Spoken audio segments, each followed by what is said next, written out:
गुणनखंड का मतलब यही ना होता है कि पहली दिया हुआ है 1960,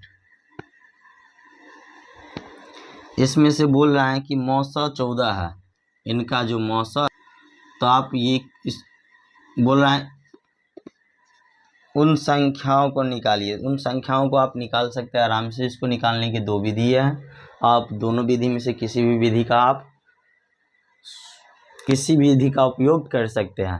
तो चलिए देखते हैं दो संख्याओं का मौसम, दो संख्याओं, पहली संख्या और दूसरी संख्या का 1960 है, जिनमें मौसम 14 है। तो हमारा संख्या जो होगा एक 14A और एक 14B होगा। 14A और 14A गुना 14B, तो हमारा संख्या जो होता है 1960 होता है।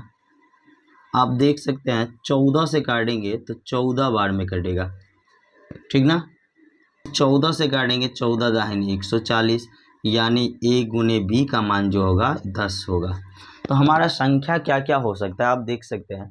संख्या हो सकता है 1 गुना 10, 2 गुना 5, 5 गुना 2, ये रिपीट कर गया, इसको नहीं लेना है। मतलब इसको 10 को ऐसे दो टुकड़ों में बांटना है, मतलब ऐसे दो टुकड़ों में बांटना है, अगर गुना करने पर 10 आ जाए तो पहला हमारा 1 और दूसरा हो जाएगा 10। दूसरा अगर पहला को 2 लेते हैं तो दूसरा हो जाता है 5। तो चलिए हम दोनों लेके देखते हैं। अगर A जब हमारा 1 होगा तो B कितना होगा 10 होगा। तो हमारा संख्या कितना होगा 14A और 14B। तो संख्या जो होगा 14A और 14B है।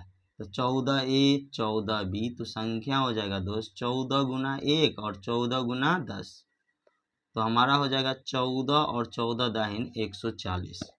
या नहीं तो हम संख्या जब A बराबर 2 और B बराबर 5 लेते हैं तो संख्या कितना हो जाएगा। यहाँ देखिए 14 दूना 28, 14B 14 गुना 5, 14 पंचे संख्या और 1 आंसर, ये हो जाएगा हमारा संख्या। यहाँ दो संख्याएं संभव